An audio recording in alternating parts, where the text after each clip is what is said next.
चीन की hostage diplomacy में तेजी। चीनी ट्रोल सीक्रेटली रोबोट हैं और चीन खतरनाक कैरियोकी के पीछे जा रहा है।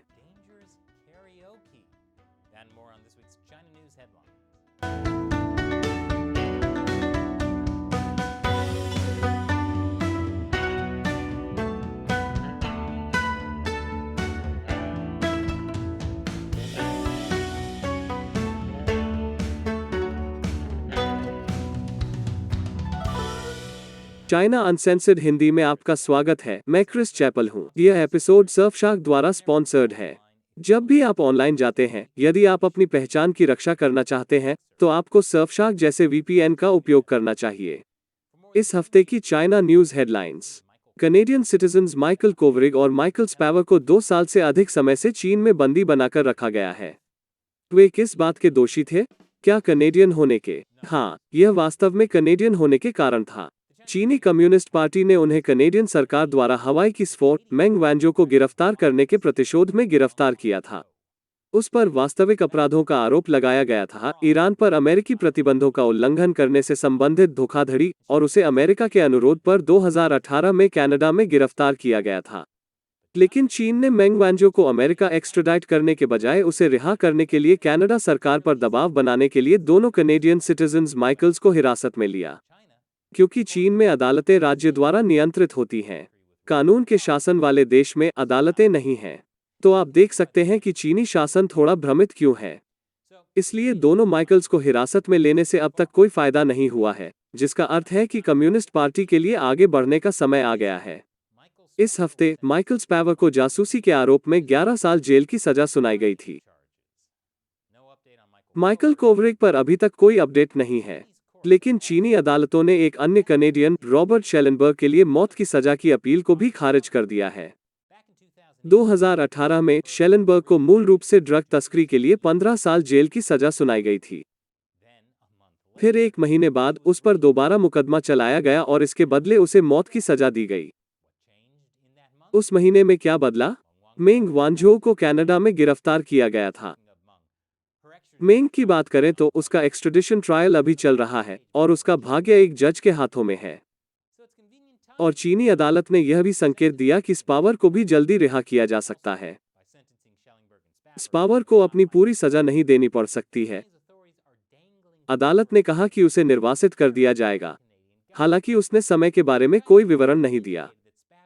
ऐसा क्यों लगता है कि मेंग वांझो के साथ जो होता है, उससे समय का बहुत संबंध होता है?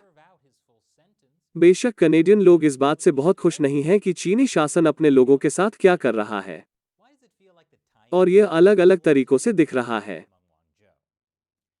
एक नए सर्वेक्षण के अनुसार मेजॉरिटी कनेडियंस अगले साल बीजिंग ओलंपिक के किसी न किसी तरह के बहिष्कार का समर्थन करते हैं, और राजनेता भी बोल रहे हैं।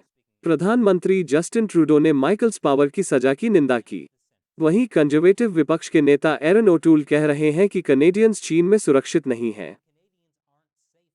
देखो, अपने नागरिकों का अपहरण करने के लिए एक सत्तावादी शासन के लिए राजनीतिक विभाजन को पाटना आवश्यक है।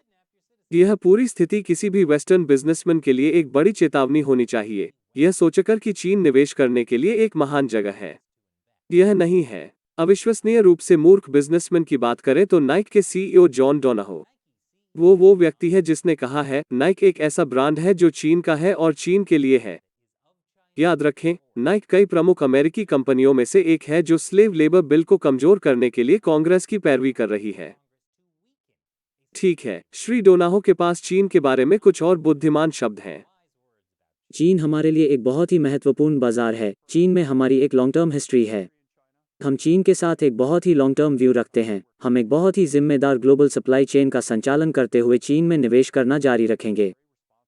हाँ, बहुत जिम्मेदार। जैसे जब उनके सप्लायर्स में से एक ने उइगर्स को जबरन मजदूरी के लिए इस्तेमाल किया। अच्छी खबर यह है कि उस शर्मनाक कहानी के सामने आने के बाद आपूर्तिकर्ता ने शिनजियांग के श्रमिकों का उपयोग करना बंद कर दिया, कम से कम नाइक के अनुसार। देखिए, नाइक की सप्लाई चेन में फोर्स्ड लेबर से छुटकारा पाने के बारे में नाइक के सीईओ के अच्छे इरादे हो सकते हैं। मेरा मतलब है, एक बिल के खिलाफ पैरवी करने के अलावा, जिसके लिए कानूनी रूप से नाइक को फोर्स्ड लेबर से छुटकारा पाने की आवश्यकता होगी। लेकिन जब तक नाइके चीन में निवेश करता है, वे एक सत्तावादी शासन में योगदान दे रहे हैं जो नरसंहार कर रहा है। इसके आसपास कोई रास्ता नहीं है। और ब्रेक के बाद चीनी शासन को कोविड-19 के प्रति अपने जीरो टॉलरेंस के दृष्टिकोण को सहन करते हुए देखा जा सकता है। वापसी पर स्वागत है। चीनी कम्युनिस्ट पार्टी ने लगातार झूठ बोला है। ठीक है सब कुछ, लेकिन हाल ही में यह कोविड संख्या रही है। यह बीजिंग और यहां तक वुहान जैसी जगहों पर शून्य मामले होने का दावा करता है। लेकिन अब डेल्टा वेरिएंट में उछाल के बाद लाखों लोगों को लॉकडाउन में डाल दिया गया है। और कुछ रिपोर्टों के अनुसार चीन कोविड के प्रति अपने जीरो टॉलरेंस के दृष्टिकोण को छोड़ने पर विचार कर रहा है, क्योंकि शून्य सहिष्णुता का मतलब लॉकडाउन इतना कठोर था, अर्थव्यवस्था रुक रही थी। बेशक उन रिपोर्टों के सामने आने के बाद चीनी राज्य द्वारा संचालित मीडिया ने इस बात से इनकार किया कि वे कुछ भी छोड़ रहे हैं। यह सब मुझे एक कवर अप की तरह लगता है। चीन में कभी शून्य मामले नहीं थे। क्या बकवास है। वे इसे कवर अप कर रहे थे। लेकिन इस नए उछाल के साथ पार्टी विदेशियों को दोष दे रही है ताकि वे कवर अप को कवर कर सकें, जो शुरुआती कवर अप के लिए कवर अप था। देखिए, बहुत सारे कवर अप हैं। यही कारण है कि चीनी शासन के लिए इंटरनेट पर नियंत्रण बहुत महत्वपूर्ण है। और चीनी सोशल मीडिया जायंट वेबो के पब्लिक रिलेशंस डायरेक्टर को ब्राइबरी के आरोप में गिरफ्तार किया गया है। यह चीन के टेक इंडस्ट्री पर चल रही कार्रवाई का हिस्सा है। मैंने इस सप्ताह की शुरुआत में इसके बारे में एक पूरा एपिसोड किया था। मैं नीचे लिंक डालूंगा। लेकिन इंटरनेट पर चीन का नियंत्रण यही नहीं रुकता। Non profit centre for information resilience की इस रिपोर्ट के मुताबिक चीन ने एक स्पैमफ्लाज अभियान शुरू किया है। The coordinated influence operation on Twitter, Facebook and YouTube uses a mix of artificial and repurposed accounts to push pro-China narratives and distort perceptions on important issues. नकली या चोरी किए गए अकाउंट्स बॉट्स वास्तविक लोगों से लगभग इंडिस्टिंग्विशेबल हैं। हालांकि वे मानव प्रतीत होते हैं, ये बॉट केवल आर्टिफिशियल इंटेलिजेंस से उत्पन्न होते हैं। यदि आप इसे एक्शन में देखना चाहते हैं तो चाइना अनसेंसर्ड इंस्टाग्राम पेज पर कमेंट्स देखें। लेकिन इंटरनेट को नियंत्रित करने के अपने प्रयासों के बावजूद चीनी कम्युनिस्ट पार्टी नैरेटिव को पूरी तरह से नियंत्रित नहीं कर सकती है।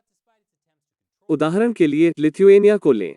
मेरा पसंदीदा चीनी state run media global times ने इसे एक पागल, भू राजनीतिक भय से भरा छोटा देश कहा। लिथुएनिया ने चीनी लोगों की भावनाओं को आहत करने के लिए क्या किया? वे ताइवान के साथ डिप्लोमेटिक ऑफिस स्थापित कर रहे हैं। ग्लोबल टाइम्स का कहना है कि ताइवान के सवाल पर कट्टरपंथी कदम उठाने की कीमत लिथुएनिया को चुकानी पड़ेगी। और चीन ने अपने लिथुएनिया राजदूत को वापस बुला लिया है। बेशक ताइवान का असली सवाल यह है कि हम पश्चिम ताइवान को कैसे आज़ाद करें। दरअसल सवाल यह है कि इसे पश्चिम ताइवान कहें या मेनलैंड ताइवान। मुझे कमेंट्स में बताएं। और फैन आर्ट के साथ मुझे chinauncensored@gmail.com पर ईमेल करें। चीनी AI बॉट्स पर हमला करने के लिए उसे मैं चाइना अनसेंसर्ड इंस्टाग्राम पर डालूंगा। हांगकांग का सबसे बड़ा शिक्षक संघ भंग हो रहा है। हांगकांग प्रोफेशनल टीचर्स यूनियन ने कहा कि यह अधिकारियों के भारी दबाव के कारण है। एमनेस्टी इंटरनेशनल के अनुसार यह 48 वर्षीय संस्थान, जो हांगकांग के 90% से अधिक शिक्षकों का प्रतिनिधित्व करता है, जाहिर तौर पर राष्ट्रीय सुरक्षा जांच के खतरों के बीच शिक्षा अधिकारियों द्वारा पिछले महीने इसके साथ संबंध तोड़ने के बाद संचालन बंद करने के अलावा कोई विकल्प नहीं था। और चीनी राज्य मीडिया में एक स्मीयर कैंपेन था। क्या सिर्फ इसलिए कि आपका शहर एक सत्तावादी शासन में गिर गया है जो अपने स्वयं के आख्यान की सेवा के लिए इतिहास को फिर से लिखता है, आपको लगता है कि शिक्षण कठिन हो जाता है? More after break. वापसी पर स्वागत है। चीन हैकिंग के लिए जाना जाता है और इसमें इजराइल की हैकिंग भी शामिल है।